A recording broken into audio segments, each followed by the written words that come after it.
Dear student, આજે આપણે જે પૃષ્ઠ રસાયણ વિજ્ઞાન પ્રકરણ 2 છે એમાં જે અધિશોષણ મુદ્દો છે એનો મુખ્ય જે મોસ્ટ આઈએમપી ટોપિક જે છે કે ફ્રુન્લીજ અધિશોષણ સમતાપી વિશે આજે ભણવાનું છે.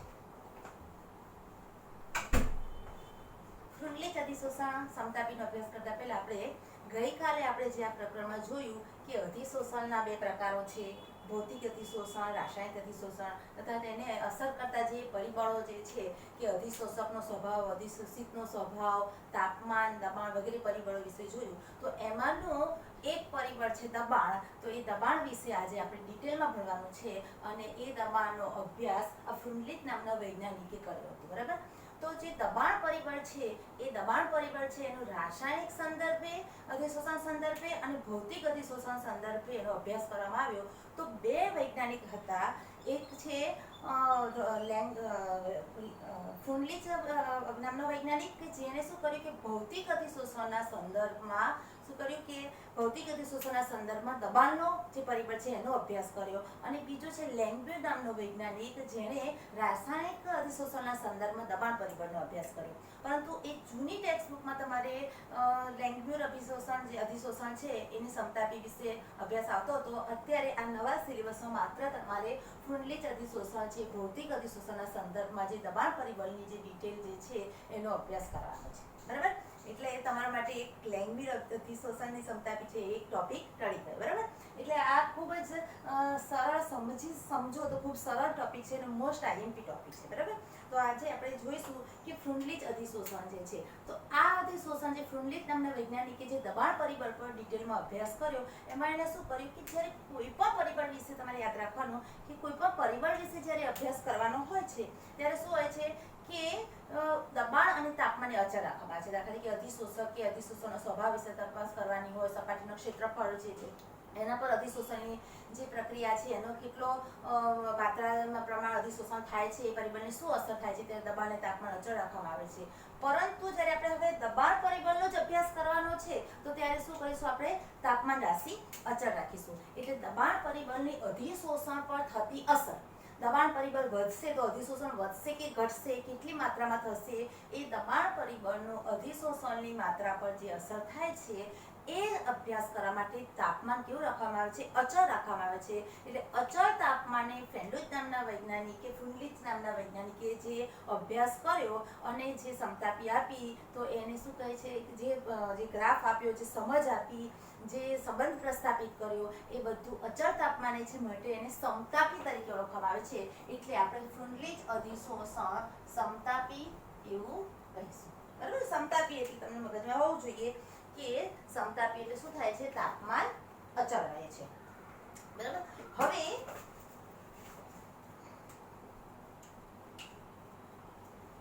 એટલે ફ્રુન્લીજે જે અભ્યાસ કર્યો એ અધિશોષણનો અભ્યાસ એટલે શું થાય છે? એનો અભ્યાસનો મતલબ એવો થાય છે કે દબાણ પરિબળની અધિશોષણ પર થતી અસર. બરાબર? શું હશે? દબાણ પરિબળની અધિશોષણ પર થતી અસર એ ફ્રુન્લીજ અધિશોષણનો અભ્યાસ. બરાબર? એ મેઇન છે. હવે આ અભ્યાસ સમજવા માટે આપણે એક ઉદાહરણ લઈશું. દાખલા તરીકે આ ઉદાહરણ સમજવા માટે શું કહે છે? વાયુ જે છે એનું ઘન પદાર્થ પર અધિશોષણ થાય છે. બરાબર? તો દાખલા તરીકે વાયુ કલા જે છે, બરાબર, વાયુનું ઘન કલા પર અધિશોષણ થાય છે. બરાબર? આનો અભ્યાસ તો દબાણની અસર ખબર પડશે ને. તો વાયુ પર દબાણની અસર ખ્યાલ આવે. પ્રવાહી કે ઘન ઉપર દબાણની અસર થોડી ઓછી થાય છે, વાયુ પર દબાણની અસર વધારે થાય છે. એટલે દબાણની અસર સમજવા માટે એટલે વાયુ ઘન જે છે એ શું કહેવાય? એ પ્રકરણ એને લીધું. એટલે શું કર્યું કે ઘન પદાર્થ તરીકે શું લેવામાં આવ્યો? ચારકોલ લીધો. બરાબર? ઘન પદાર્થ તરીકે શું લેવામાં આવ્યો? ચારકોલ. બરાબર? અને આ ચારકોલને આપણે શું કહીશું? અધિશોષક. બરાબર? ગઈકાલે આપણે શીખી ગયા કે જેના પર શોષણ થાય છે અધિશોષક છે અને જેનું શોષણ થાય છે શું કહે છે? અધિશોષિત પદાર્થ. એટલે અહીંયા અધિશોષિત તરીકે વાયુ લેવામાં આવ્યો છે. વાયુ જે છે એને x2 ગ્રામ વાયુ લેવામાં આવ્યો છે અને એને શું કહે છે? અધિશોષિત. સમજાઈ ગયું?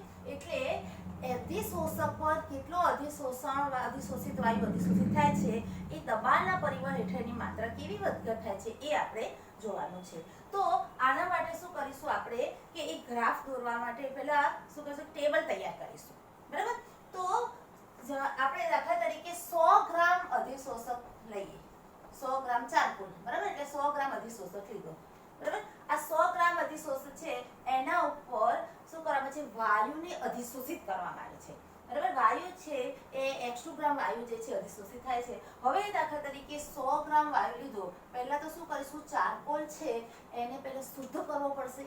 બરાબર? કારણ કે એના પર કેટલો અધિશોષિત થયો છે એ વાયુ જે છે એના દબાણ પ્રમાણે. તો એના માટે પહેલા જે તમારો ચારકોલ છે એને શુદ્ધ કરવા માટે એને શું કરવામાં આવે છે, શૂન્યાવકાશમાં લઈ જવામાં આવે છે. એટલે કે એનું જે દબાણ, જે વાતાવરણ દબાણ છે, એક વાતાવરણ દબાણ એનાથી નીચા તાપમાને લઈ જવામાં આવે.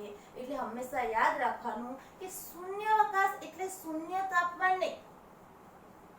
તાપમાન શું, દબાણ શૂન્ય દબાણ નથી કરવાનું. શૂન્યાવકાશ એટલે વાતાવરણ દબાણ એક દબાણ છે એના કરતા ઓછું દબાણ, એટલે એ શું કહેવાશે, શૂન્યાવકાશ. બરાબર? તો દાખલા તરીકે એનું દબાણ જે છે એ કેટલું છે કે અત્યારે વાતાવરણ દબાણ એક વાતાવરણ છે એના કરતા ઓછું દબાણ કરી દઈએ. બરાબર? અને ઓછું દબાણ કરીએ એટલે શું થશે, શૂન્યાવકાશ સ્થિતિ થશે.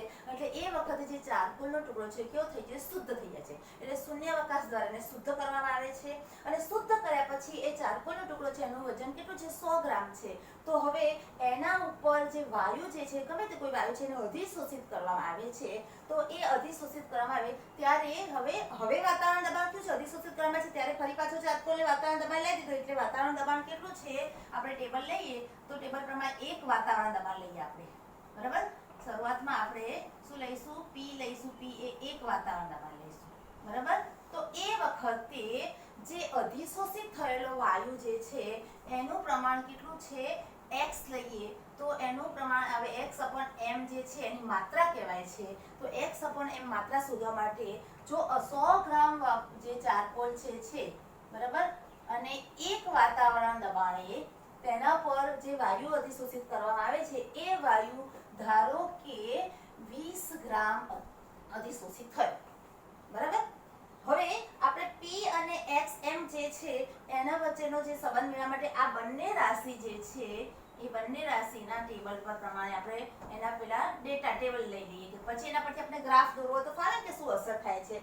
તો એ અધિશોષણની માત્રા જે છે કેટલી છે, તો અધિશોષણની માત્રાને x/m પરથી આપણે માપીશું. એટલે m એ શું છે, અધિશોષક જે પદાર્થ છે એનું દળ, અને એના પર x જે છે એ અધિશોષિત વાયુ જે છે એનો ગુણોત્તર છે, અને x/m એની માત્રા કહે છે. એટલે પ્રતિ ગ્રામે જે ચારકોલ લીધો છે એના પ્રતિ ગ્રામે જે અધિશોષિત થયેલો વાયુ છે એને x તરીકે ગણવાનું છે. એટલે m એ શું છે, પ્રતિ ગ્રામે આવશે. એટલે 100 ગ્રામ ચારકોલે તમારો 20 ગ્રામ વાયુ અધિશોષિત થાય છે. તો 1 ગ્રામે ચારકોલે કેટલો વાયુ અધિશોષિત થશે, એટલે 20/100 એટલે 0.2 ગ્રામ થશે. બરાબર? એટલે 0.2 ગ્રામ અહીંયા ત્યારે આવશે. એક વાતાવરણ દબાણ છે ત્યારે 0.2 ગ્રામ x/m જે છે અધિશોષકની માત્રા થશે. બરાબર? પણ આ વખતે વાતાવરણ કેવું રાખવામાં આવે છે, તો વાતાવરણ એક વાતાવરણ છે પણ દબાણ કેવું રાખવામાં આવે છે, તો દબાણ કેવું છે, તો દબાણ શું કહેવાય છે, તાપમાન. વાતાવરણ તો એક દબાણ એક વાતાવરણ, પણ તાપમાન કેવું રાખવામાં આવે છે, તો તાપમાન રાશિ જે છે એ એવી રાખવામાં આવે છે કે જેથી જે વાયુ જે અધિશોષિત કરવાનો છે એ એનું પ્રવાહીકરણ સરળતાથી થઈ શકે. બરાબર? તો પ્રવાહીકરણ સરળતાથી થાય એવું તાપમાન રાખવામાં આવે છે. એટલે પ્રવાહીકરણ હંમેશા કોઈ પણ વાયુનું ક્યારે થાય, એના ક્રાંતિક તાપમાન, મહત્તમ તાપમાન કેટલું હોય, એના ક્રાંતિક તાપમાન જેટલું. બરાબર? એ મહત્તમ ક્રાંતિક તાપમાનથી નીચેના બધા તાપમાન એનું પ્રવાહીકરણ સરળતાથી થઈ શકે છે. તો એ ક્રાંતિક તાપમાનથી ઊંચું તાપમાન ના હોવું જોઈએ. તો અહીંયા આપણે તાપમાન દાખલા તરીકે T1 કેલ્વિન રાખીએ તો T1 કેલ્વિન જે છે એ કેવો હોવો જોઈએ, Tc હોવો જોઈએ. એ વાયુનું ક્રાંતિક તાપમાન છે એનાથી કેવો હોવો જોઈએ, નીચો હોવો જોઈએ. બરાબર? તો એ વખતે તાપમાન આપણે કહ્યું છે T1 કે. તો આ જ્યારે પ્રયોગ કરીએ છીએ આપણે ત્યારે શું રાખવાનું યાદ, કે તાપમાન કેવું છે, T1 કેલ્વિન. બરાબર? હવે આ પ્રયોગ કરવા માટે ફ્રેન્ડો છે પ્રયોગ કર્યો અને અભ્યાસ કર્યો તેને શું કર્યું કે પહેલા દિવસે શું કર્યું કે પહેલા દિવસે એને એક વાતાવરણ દબાણ રાખ્યું. બરાબર? તાપમાન એને T1 કેલ્વિન રાખ્યું. બરાબર? એટલે તાપમાન અચળ રાશિ થઈ ગઈ. હવે તાપમાનને બદલવાનું નથી. દબાણમાં ફેરફાર કરતા જે અધિશોષણની માત્રા છે x/m છે એમાં શું ફેરફાર થાય છે એ જોવું. તો એને એક વાતાવરણ દબાણ રાખ્યું, બરાબર. તો શરૂઆતમાં શું થાય છે કે જ્યારે એક વાતાવરણ દબાણ એ જે ચારકોલ છે એની ઉપર વાયુ શું થશે, અધિશોષિત થશે, બરાબર. પછી ધીમે ધીમે અધિશોષણ વધતું જશે 5, 6, 7 કલાક પછી શું થશે, અધિશોષણ શું થશે, હવે અધિશોષણ નહીં થઈ જાય, એટલે શું થશે, સંતૃપ્ત થઈ જશે, બરાબર. એ વખતે શું થયું, સંતૃપ્ત થઈ ગયું, હવે અધિશોષણ જે છે નહીં થાય. તો એ વખતે દબાણ તો કેવું છે, એક વાતાવરણ છે, બરાબર. તાપમાન અચળ છે, તો એ વખતે અધિશોષણની જે માત્રા આવે શરૂઆતમાં ઓછી છે, ધીમે ધીમે વધે, પછી જે અચળ છે એ હવે મેક્સિમમ અધિશોષણ થઈ ગયું. તો એ અધિશોષણ કેટલું છે, તો એ અધિશોષણ જ્યારે એક વાતાવરણ દબાણ હતું ત્યારે 100 ગ્રામ ચાલકોલ પર 20 ગ્રામ થયું, બરાબર. તો એની માત્રા કેટલી થાય, 20/100, એટલે પર ગ્રામે 100 ગ્રામમાં પર પ્રતિ ગ્રામ છે ને, x/m શું કહેવાય છે, પ્રતિ ગ્રામ. તો પ્રતિ ગ્રામે જે x જે છે એનું પ્રમાણ છે શોષણનું, એ લેવા માટે 20/100 0.2 ગ્રામ થશે. 0.2 ગ્રામ શું થઈ, એની માત્રા થઈ, એ શું આવ્યું, 0.2 ગ્રામ x/m, બરાબર. હવે આ x/m જે છે,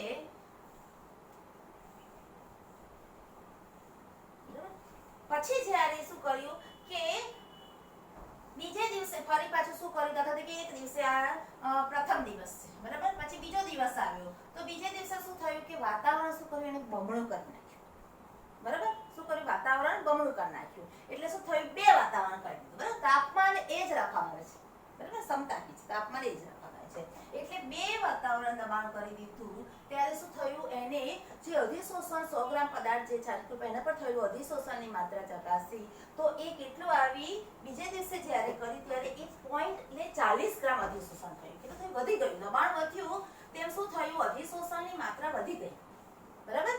દબાણ વધ્યું તેમ શું થયું, અધિશોષણની માત્રા વધી ગઈ. જેમ કે તમને ભણવાનું કહેવામાં આવે રેન્ડમલી, તો તમે તમારે રીતે ભણો, પણ પ્રેશર આવે કે ના આટલું કરવાનું છે થોડુંક મમ્મી પપ્પાનું, તો થોડુંક વાંચવાનું પ્રમાણ વધી જાય, બરાબર. પણ થોડું નહીં, અહીંયા શરૂઆતમાં કેવું થયું, ડબલ વધી ગયું, બરાબર. તો શું થશે કે 100 ગ્રામ ચારકોલ પર પહેલા 20 ગ્રામ હતું, હવે 100 ગ્રામ ચારકોલ પર કેટલું થયું, અધિશોષણ 40 ગ્રામ થઈ ગયું. ને પ્રયોગના પરિણામ છે, મારા કે તમારા પરિણામ નથી. શું છે, એને ફેન્ટલુચે ફુનલિત નામના વૈજ્ઞાનિકે જે અભ્યાસ કર્યો એને પરથી આપણે એને પ્રયોગ કર્યા. બુકમાં નથી આપી, વાત તમને હું સમજાવું છું ઉદાહરણ દ્વારા, એટલે તમારે સમજવાનું છે. તો આ એટલે 100 ગ્રામથી શું થયું, 40 ગ્રામ થયું. 100 ગ્રામ પહેલા દિવસે એક વાતાવરણ દબાણ હતું ત્યારે 20 ગ્રામ થયું, હવે 2 વાતાવરણ દબાણ થયું ત્યારે ડબલ થયું અધિશોષણની માત્રા, એટલે 40 ગ્રામ અધિશોષણ થયું. એટલે 40/100 કરીશું એટલે શું આવશે, 0.4 ગ્રામ આવશે. એટલે અધિશોષણની માત્રા કેટલી થઈ, 0.4 ગ્રામ, બરાબર. પછી જ્યારે શું થયું, ત્રીજો દિવસ આવ્યો ત્યારે પણ શું થયું કે વાતાવરણ તો શું થયું, ફરી પાછું બમણું કરી દીધું, તાપમાન તો એ જ છે, તો 2 નું કેટલું વાતાવરણ થયું, 4 વાતાવરણ થયું, બરાબર. બમણું કર્યું તો ત્યારે 0.4 માંથી શું થયું, 40 ગ્રામ થતો તો શોષણ, એટલે 60 ગ્રામ અધિશોષણ, બરાબર. જો શરૂઆતમાં જોશો તો 2 દિવસ શું થયું કે અધિશોષણની માત્રા જે છે એ બમણી થઈ ગઈ, બરાબર. પણ અહીંયા હવે બમણી નથી થઈ. ત્રીજે દિવસે થોડી વધી, પણ થોડીક પ્રમાણમાં વધી, એટલે 0.6 ગ્રામ આવી, 60 ગ્રામ થઈ. એટલે કે અહીંયા 80 ગ્રામ ના થઈ, 40 ને 80 ગ્રામ ના થઈ, બરાબર. શું થયું, 40 ગ્રામની 60 ગ્રામ થઈ, એટલે 60 ગ્રામ થશે. એટલે શું થશે, ત્રીજે દિવસે 0.6 એનો રેશિયો આવશે x/m માત્રા, બરાબર. હવે એવી રીતે ચોથો દિવસ આવશે ત્યારે શું થયું કે 4 વાતાવરણ બદલે આપણે બમણું કરતા રહીએ છીએ, એટલે એ પ્રમાણે કેટલું દબાણ વધવાથી કેટલું અધિશોષણની માત્રા વધે છે એ આપણે જોવાનું છે.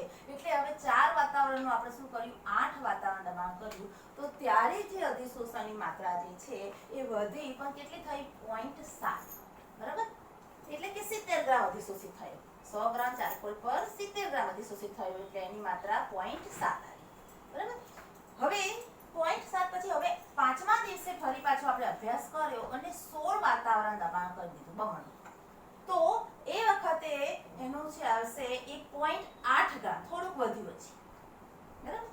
પછી ફરી પાછો 6થા દિવસે અભ્યાસ કર્યો, બરાબર. તો 16 નું 32 વાતાવરણ દબાણ કર્યું, પણ હવે અધિશોષણની માત્રા વધી નહીં, 0.8 ની 0.8 ગ્રામ, બરાબર.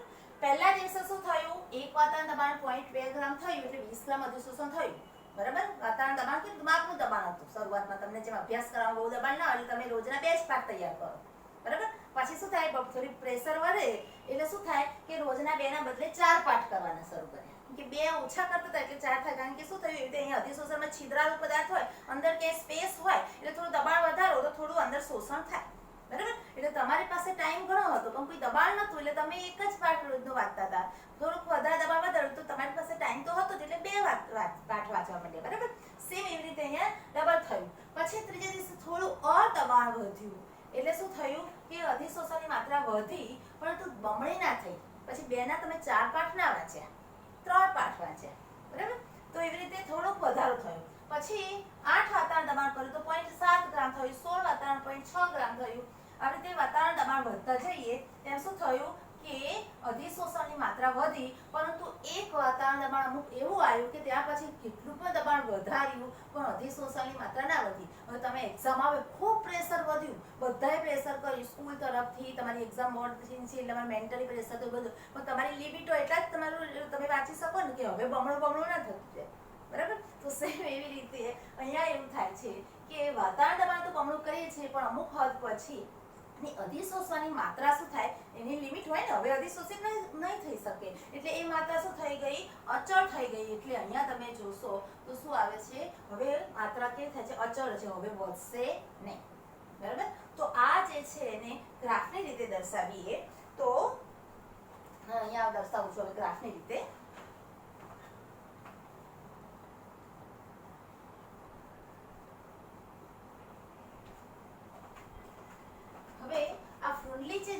સમજાવ્યા પ્રયોગ કરીને સમજાવ્યો આપણે સમજ્યા. તો હવે એને શું છે કે 2 રાશિ લીધી, દબાણ અને જે માત્રા જે છે. તો 2 રાશિનો જ્યારે સંબંધ પ્રસ્થાપિત કર્યો ત્યારે 2 રાશિનો સંબંધ પ્રસ્થાપિત કરવા માટે એને સંબંધને લગતું એક સમીકરણ પણ ઉપજાવી શકાય છે. તો ફ્રુન્ડલી છે આપણે ગ્રાફ દોરીએ એના પહેલા એને જે સમીકરણ ઉપજાવી એના વિશે અભ્યાસ કરી દઈએ.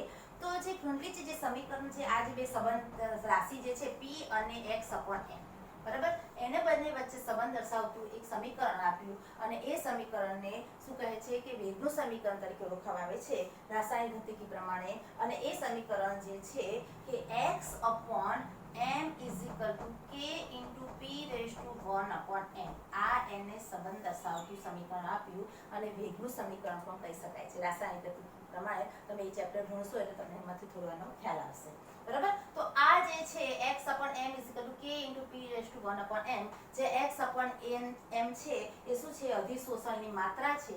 બરાબર. p એ દબાણ છે, તાપમાન અહીં અચળ રાખવામાં આવે છે. બરાબર. અને k અને n એ શું છે, અચળાંક છે. શું છે, k અને n એ શું છે, અચળાંક છે. અને હંમેશા યાદ રાખવાનું કે જે અચળાંક હોય છે એને જે રાશિ અચળ હોય છે તેની સાથે તેનું સમર્થન કરે છે એટલે તેની સાથે કંઈક સંબંધ હોય છે. બરાબર. તો અચળાંક એ કોનું સમર્થન કરે છે, તો અચળ રાશિ. અચળ રાશિ શું છે, તો તાપમાન. બરાબર. તો અચળાંક એ તાપમાનનું સમર્થન કરે છે અને તાપમાનની હાજરી દર્શાવે છે. બરાબર. કે તાપમાન અહીંયા અચળ છે ની હાજરી દર્શાવે છે. એટલે અહીંયા જો તાપમાન જે છે બદલાશે તો k અને n બદલાય છે. બરાબર. તો એ દર્શાવે છે. હવે અહીંયા બીજું ખાસ કહેવાનું છે કે દબાણ જે છે એ અહીંયા તાપમાન જે છે અચળ રાખે છે ત્યારે આ સંબંધ મળે છે. બરાબર. પછી હવે આ જે રાશિ છે અચળાંક જે છે, અચળાંકની કિંમત આપણે મેળવી છે તો એના માટે શું કરીશું કે આ સમીકરણને ગ્રાફની રીતે પહેલા દર્શાવીએ. બરાબર. અચળાંકનું મૂલ્ય મેળવવું છે તો ગ્રાફની રીતે દર્શાવીએ. તો ગ્રાફ જે છે આપણે દોરીએ.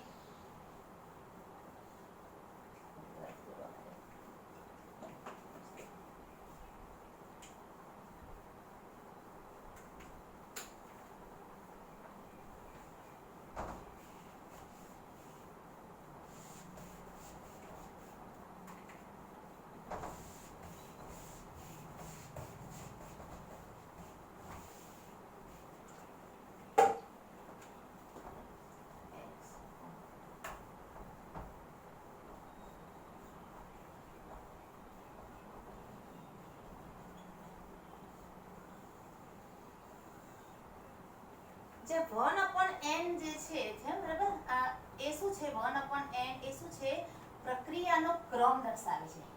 પ્રક્રિયાનો ક્રમ દર્શાવે છે. બરાબર. યાદ રાખજો, n 1/n શું છે, પ્રક્રિયાનો ક્રમ દર્શાવે છે. રાસાયણિક ગતિકી પ્રકરણમાં તમારે આવશે. અને અહીંયા x/m આપણે સમીકરણ આપ્યું. x/m શું લખ્યું કે k p/1/n, જે 1/n ઘાતાંક છે એમાં જે n નું મૂલ્ય છે n greater than 1 હોવું જોઈએ. બરાબર, આ એનો નિયમ છે. તો n નું મૂલ્ય 1 greater than 1 એટલે 1/n નું મૂલ્ય શું થશે? less than 1 થશે. બરાબર, આનું મૂલ્ય greater than 1 હોય તો 1/n નું મૂલ્ય શું હશે? less than 1 હશે. બરાબર, અને 1/n નું મૂલ્ય less than 1 આવે એટલે શરૂઆતમાં જો તમે ગ્રાફ પરથી સમજશો કે આ જે પ્રક્રિયા છે અધિશોષણની પ્રક્રિયા કયા ક્રમની છે. બરાબર, તો શરૂઆતમાં કયા ક્રમની છે, પછી કયા ક્રમની છે, એ આખું દર્શાવે તો ગ્રાફ પરથી સમજીશું. તો આપણે એનો ગ્રાફ દોરીએ. તો ગ્રાફ દોરવા માટે, અચાંક જાણવા માટેનો ગ્રાફ દોરીએ. તો ગ્રાફ જે છે એ આ દબાણ P વિરુદ્ધ x/m. બરાબર, એનો ગ્રાફ દોરવાનો છે. બરાબર, હવે આ જે સમીકરણ શું છે? xm k * p⁴ એટલે આને પેલું રેખાનું સમીકરણ છે y mx + c. બરાબર, રેખાના બે સમીકરણો, એક તો y mx + c, બીજું આવશે y mx. બરાબર, તો આ છે y mx સાથે સંબંધિત છે એવું કહેવાય. તો જો y mx સાથે સંબંધિત રેખાનું સમીકરણ હોય તો એનું શરૂઆત ક્યાં થશે? ઉદ્ગમ સ્થાનથી થાય. બરાબર, કારણ કે જો x આ તમારે મેથ્સમાં આવે છે, આ તમારે ધ્યાન રાખવાનું છે કે જો x 0 હોય, એક x છે આમને y આમ છે. બરાબર, એની સાથે સંબંધ દર્શાવતું સમીકરણ છે રેખાનું સમીકરણ y mx અને બીજું છે y mx + c. બરાબર, અહીંયા આપણું આ સમીકરણ જે છે એ y આ x આ y આમ છે. બરાબર, ને આ x આમ છે. બરાબર, તો y આમ પર x/m છે, આ x આમ પર p છે, એટલે y mx તરીકે લઈ શકીએ આપણે. જે m શું છે? k તરીકે લઈ શકીશું. m અચળાંક k સાથે સંબંધ દર્શાવે છે. તો m એ ઢાળનું મૂલ્ય છે, અહીંયા ઢાળ તરીકે k આવે છે. બરાબર, તો અહીંયા શું થાય છે કે આ જે આવું સમીકરણ રેખાનું હોય તો એનો મતલબ એવું થાય કે જે ઉદ્ગમ સ્થાનમાંથી પસાર થાય છે એનો ગ્રાફ. એટલે તમે શું થાય? ઉદ્ગમ સ્થાનમાંથી કેમ પસાર થાય? કઈ રીતે કે જો x નું મૂલ્ય 0 હોય, x છે, x નું મૂલ્ય 0 હોય તો y નું મૂલ્ય કેટલું થશે? અહીંયા 0 મૂકીએ તો y નું મૂલ્ય 0 થાય. તો x નું મૂલ્ય 0 હોય તો y નું મૂલ્ય 0 એટલે અહીંથી શરૂઆત થાય છે. પરંતુ જો y mx + c હોય તો આવું હોય ત્યારે શું થશે? અહીંયા x નું મૂલ્ય 0 મૂકીશું તો y નું મૂલ્ય 0 નહીં આવે. y નું મૂલ્ય શું આવશે? mx. આ 0 આવે તો c પ્લસ તો છે ને, તો y નું મૂલ્ય c આવશે. તો આના યામો શું આવશે? 0 અને c આવશે. આના યામો શું આવશે? 0 0 આવશે. બરાબર, તો 0 0 યામ આવે તો અહીંયા ઉદ્ગમ સ્થાનથી શરૂઆત થાય અને 0 અને c થી શરૂઆત થાય તો આ 0 હોય તો c અહીંયા ગમે તે કોઈ જગ્યાએ લઈએ તો અહીંથી શરૂઆત આમ થાય કે આમ થાય. બરાબર, ગમે તે બાજુ થાય, મતલબ શરૂઆત અહીંયા ઉદ્ગમ સ્થાનથી ન થાય. બરાબર, પણ આપણા આ સમીકરણમાં શું છે? xm k * p⁴ એ y mx સાથે સંબંધ દર્શાવે છે. એટલે એમાં ઉદ્ગમ સ્થાનથી એ પસાર થતો હોવો જોઈએ. બરાબર, તો ઉદ્ગમ સ્થાનથી એનું શરૂઆત થશે ગ્રાફની. તો હવે આ જે ગ્રાફ દોરીએ એમાં આપણે આપણે ટેબલ પ્રમાણે જેના ડેટા મેળવ્યા છે, કલેક્શન કર્યું છે, એના પ્રમાણે આપણે જો ગ્રાફ દોરતા જઈએ તો શું થશે કે શરૂઆતમાં વાતાવરણ દબાણ કેટલું હતું? 1 વાતાવરણ દબાણ હતું. 0 0 શરૂ થશે ત્યારે શું થતું કે એનું જે હતું 0.2 હતું. બરાબર, પછી જે 2 વાતાવરણ દબાણ આવ્યું તો શું આવ્યું? 0.4 થયું. બરાબર, ડબલ થયું. બરાબર, એટલે શરૂઆતમાં શું આવશે? આ વધ્યું જેટલા બમણા પ્રમાણમાં એટલા પ્રમાણમાં xm વધ્યું. બંને સરખા પ્રમાણમાં વધ્યા. આ બમણું થયું તો આ બમણું થયું. બંને રાશિ સરખા પ્રમાણમાં વધી. એટલે શરૂઆતમાં શું આવશે? ગ્રાફ કેવો મળશે? આમ સીધો ગ્રાફ મળશે. બરાબર, બંને પ્રમાણમાં સરખા પ્રમાણમાં વધી છે ને રાશિ, એટલે કેવો મળશે? આમ સીધો ગ્રાફ મળશે. બરાબર, બંનેની વચ્ચે જે આવવો જોઈએ ગ્રાફ એવો મળશે. બરાબર, અને પછી શું થશે કે આ દબાણ તો વધતો જાય છે પણ એ પ્રમાણે xm થોડું ઓછા પ્રમાણમાં વધે છે. એટલે શું આવશે? થોડો કંઈથી વક્ર આવશે. બરાબર, અને પછી આગળ જતા શું થાય છે કે દબાણ વધે છે, 16 32 થાય છે, પણ જે x/m છે એ કેવું રહે છે? અચળ રહે છે. એટલે એ પછી અહીંથી વક્ર આવ્યા પછી એ શું થાય છે? અહીંયાથી એ વધતું નથી. અહીંથી પછી શું થાય છે? એ અચળ રહે છે, એ વધતું નથી. એટલે સળંગ રાશિ છે. બરાબર, તો જે વાતાવરણના દબાણ જે છે xm નું મૂલ્ય અચળ આવવા માંડે છે તે વાતાવરણ દબાણે તે પદાર્થ જે છે એ શું થયું? સંતૃપ્ત થઈ ગયો. હવે ખાઈ નહીં શકે વધારે. હવે એમાં અધિશોષણ વધારે નહીં થાય. હવે તમે ભણશો તો તમારી લિમિટ હવે વધશે નહીં. તમે 32 કલાક 24 કલાકમાં જેટલા કલાક વાંચો છો એટલા જ કલાક. હવે વધારે લિમિટ નથી. હવે થોડું તો ઊંઘવાય જોઈએ ને. એવી રીતે અહીંયા દબાણ ગમે એટલું વધારશો અમુક દબાણ પછી પણ જે છે x/m નું મૂલ્ય અચળ રહે છે. મતલબ કે સંતૃપ્તતા આવી જાય છે. તો શું થાય છે? સેચ્યુરેશન આવી જાય છે. એ વખતે જે દબાણ હોય છે એને શું કહેવાય છે? PS તરીકે ઓળખાય છે. PS એટલે સેચ્યુરેશન દબાણ, સંતૃપ્ત દબાણ. બરાબર? તો આ ખાસ યાદ રાખવાનું, સંતૃપ્ત દબાણ શું કે જ્યારે જે દબાણ જે છે એની અમુક જે હદ છે, અમુક દબાણ પછી જે અધિશોષણની માત્રા જે છે અચળ થઈ જાય છે, તો તે દબાણને શું કહે છે? તે ન્યૂનતમ દબાણ. આમાં મહત્તમ દબાણ નહીં આવે, જે ન્યૂનતમ દબાણને શું કહે છે? સંતૃપ્ત દબાણ. બરાબર? તો હવે અહીંયા આગળ પહેલે શું થાય છે? અહીંયા આ વખતે પ્રવાહીકરણ જે છે, જે વાયુ જે છે એનું પ્રવાહીકરણનું તાપમાન TC કરતા તાપમાન કેવું હોય છે? ઓછું હોય છે. એટલે આપણે અહીંયા T1 કેલ્વિન લીધા હતા. બરાબર? તો એ વખતે તાપમાન આપણે શું લીધું? અહીંયા T1 કેલ્વિન. તો આ સમતાપી જે છે એમાં T1 કેલ્વિન અચળ છે. બરાબર? બધા દિવસે અલગ અલગ આપણે દબાણ લીધું અને આ ગ્રાફ મેળવ્યું. બરાબર? હવે આને T1 કેલ્વિન છે કેવું હોય? લેસ ધેન TC હોવું જોઈએ, વધવું ના જોઈએ, લેસ ધેન TC હોવું જોઈએ. બરાબર? અને હવે આ જ પ્રયોગ જે છે એને શું કર્યું? દબાણ વધારી દીધું. બરાબર? દબાણ વધાર્યું ના, સોરી, દબાણ તો એક જ રાખવું, તાપમાન વધારી દીધું.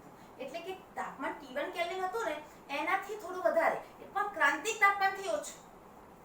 તાપમાન શું કર્યું? વધાર્યું.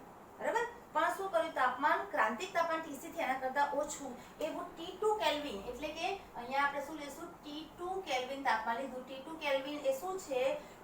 ગ્રેટર ધેન T1 કેલ્વિન છે. બરાબર? જે આપણે T1 કેલ્વિન જે તાપમાન લીધું તેનાથી થોડું વધાર્યું તાપમાન, પરંતુ T2 કેલ્વિન છે એ શું છે? Less than TC. ક્રાંતિક તાપમાન કરતા તો ઓછું તાપમાન છે. બરાબર? એ તાપમાન તો જ પ્રવાહીકરણ થશે ને, વાયુનું અધિશોષણ થશે. એટલે આ તાપમાન જે છે T2 કેલ્વિન લેવામાં આવે છે અને પછી ફરી આ જ રીતે તાપમાન અચળ રાખીને 1 વાતાવરણ દબાણ, 2 વાતાવરણ દબાણ, 3 વાતાવરણ દબાણ, 8 વાતાવરણ દબાણ, 16 વાતાવરણ દબાણ, 32 વાતાવરણ દબાણ કરી અને એ વખતે અધિશોષણની માત્રા એ શોધવામાં આવે છે. તો આના કરતાં થોડાક અલગ મળશે, જે x આપણને અધિશોષણની માત્રા છે થોડી જુદી મળશે, પણ કેવી મળશે? આનાથી થોડી ઓછી મળશે. કારણ કે તાપમાન વધવાની સાથે આપણે શું કીધું? ચર્ચા કરી હતું કે અધિશોષણની માત્રા પર અસર કરતું પરિબળ તાપમાન છે. એ તાપમાન એ કેવું છે? વ્યસ્ત પ્રમાણમાં સંબંધ છે એની સાથે. એટલે તાપમાન વધશે તો અધિશોષણની માત્રા શું થાય છે? થોડા પ્રમાણમાં ઘટે છે. એટલે T1 કેલ્વિને જે આપણે અધિશોષણની માત્રા મળી હતી એનાથી T2 કેલ્વિને થોડીક અધિશોષણની માત્રા કેવી મળશે? ઓછી મળશે. તો હવે અઠવાડિયા પછી આ 4-5 દિવસ પ્રયોગ કર્યો પછી વળી બીજા અઠવાડિયા પછી એટલે 6 દિવસ કરી તો પૂરું થઈ ગયું. પછી વૈજ્ઞાનિકે શું કર્યું? બીજા અઠવાડિયે શું કર્યું? તાપમાન બદલીને ફરી આના પ્રયોગ રોજ કરે.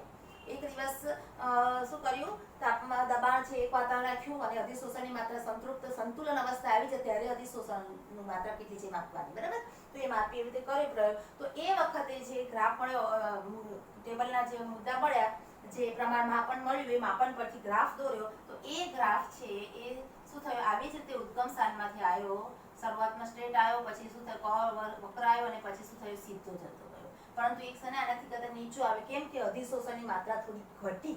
તાપમાન વધે તેમ અધિશોષણની માત્રા શું થાય છે? ઘટે છે. તમારી બુકમાં આટલે સુધી જ આપેલો છે ગ્રાફ, પણ આગળ આવી રીતે કોન્સ્ટન્ટ મળશે. પછી અધિશોષણની માત્રા શું થાય છે? આવી રીતે અચળ થઈ જાય છે. બરાબર? હવે અધિશોષણની માત્રા વધતી નથી. એવી રીતે ત્રીજો ગ્રાફ શું છે? T2 કેલ્વિન લીધો. બરાબર? એ વખતે તાપમાન હજી પણ ફરી પાછું વધાર્યું અને T3 કેલ્વિન કરી દીધું. બરાબર? તો પણ T3 તાપમાન વધારતા ગયા તો એ વખતે પણ ગ્રાફ કેવો મળશે? સેમ આવી જ રીતે વક્ર પછી અહીંથી સીધો. બરાબર? આટલો વક્ર. બરાબર? આવી રીતે તાપમાનમાં છે આ ગ્રાફ મળે છે. એટલે આ શું દર્શાવે છે કે તાપમાન વધવાથી શું થાય છે? અધિશોષણની માત્રા શું થાય છે? ઘટે છે. બરાબર? અને દબાણ જે છે એની સાથે શું છે? તો તાપમાન અચળ હોય છે ત્યારે દબાણ વધતા શું થાય છે? અધિશોષણની માત્રા વધે છે. પરંતુ આ કેન્દ્રિત અધિશોષણની ક્ષમતા પીછેની એક મર્યાદા છે કે અમુક તાપમાન પછી ઊંચા દબાણે અધિશોષણની માત્રા કેવી રહે છે? અચળ રહે છે.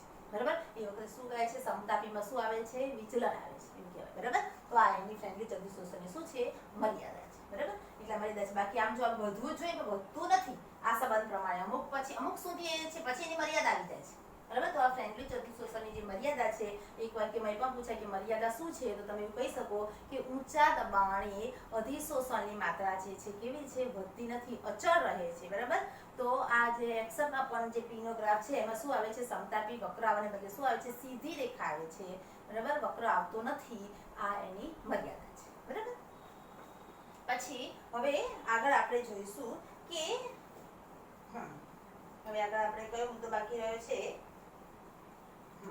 આપણે કીધું કે n ગ્રેટર ધેન 1 આવ્યો, બરાબર, અને પછી 1/n જે છે એ લેસ ધેન, જો અહીંયા આપણે સમીકરણમાં શું કીધું છે ફ્રેન્ડલું છે કે n ગ્રેટર ધેન કેવો આવશે 1 આવશે, એટલે પરંતુ 1/n કેવો આવશે, n ગ્રેટર ધેન 1 આવે તો 1/n શું આવે, લેસ ધેન 1 આવે, બરાબર, તો એ લેસ ધેન 1 આવશે 1/n છે, એટલે 1/n શું બતાવે છે, રાસાયણિક ગતિકી પ્રમાણે મેં તમને સમજાવ્યું એમ શું છે, પ્રક્રિયાનો ક્રમ દર્શાવે છે, બરાબર, તો પ્રક્રિયાનો ક્રમ, તો શરૂઆતમાં શું છે, તો શરૂઆતમાં આપણે જો દાખલા તરીકે જો 1/n છે એને 0 તરીકે લઈ લો, બરાબર, સમીકરણમાં એની કિંમત મૂકીએ આપણે,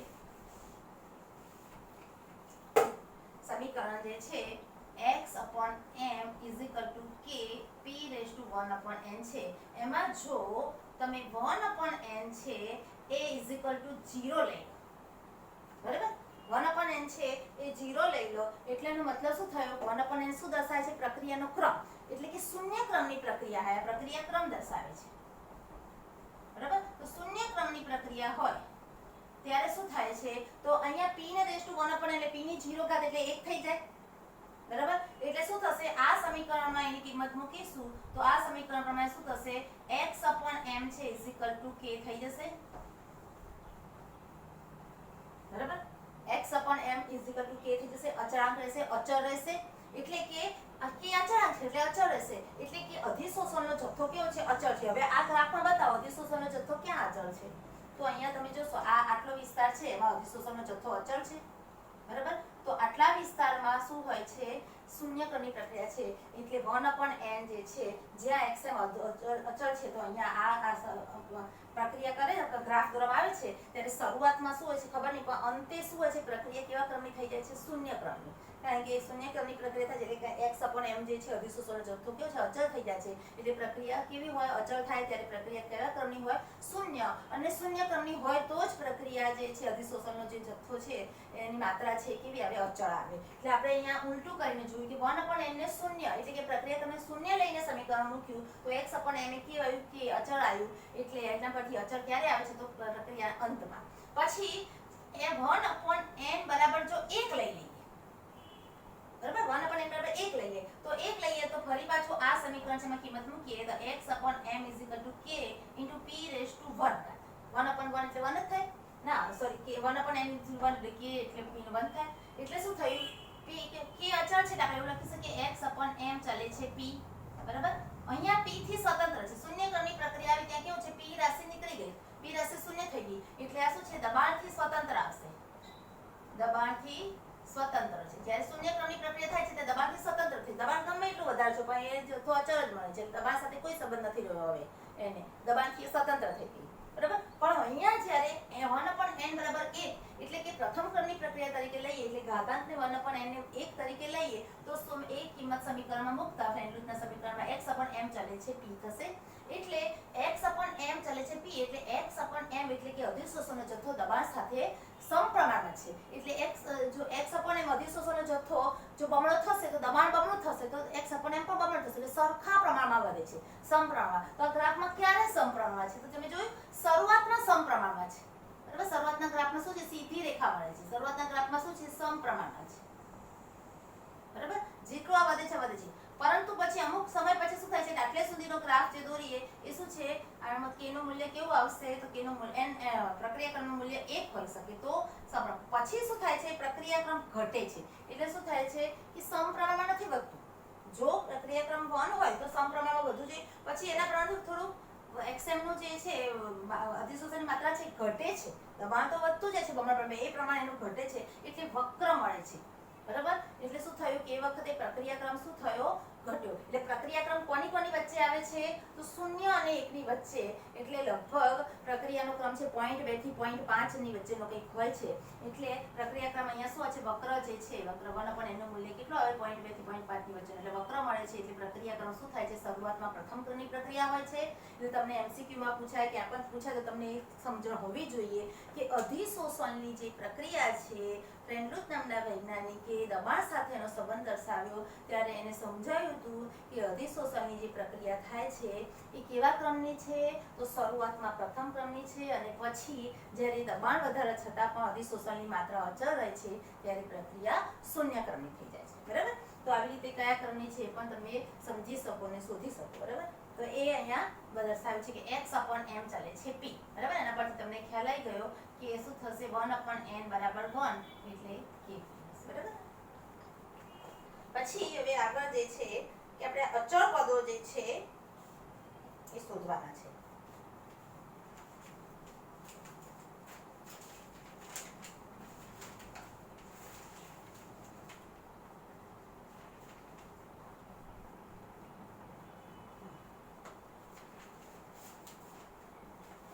હવે આપણે દબાણ અને આ તો કરી છે, પણ હવે અચળ પદો જે છે, અચળ પદ કયા કયા છે? તો અચળ પદ તરીકે અહીંયા આ સમીકરણમાં k અને n બે અચળ પદ છે, n અને k. તો આ અચળ પદ શોધવાના છે. તો અચળ પદ શોધવા માટે શું કરવામાં આવશે? તો અચળ પદ શોધવા માટે આપણે આ જે સમીકરણ છે એને લગના સ્વરૂપમાં લખવામાં આવશે. બરાબર, તો એ જરાક જોઈ લઈએ હવે આગળ.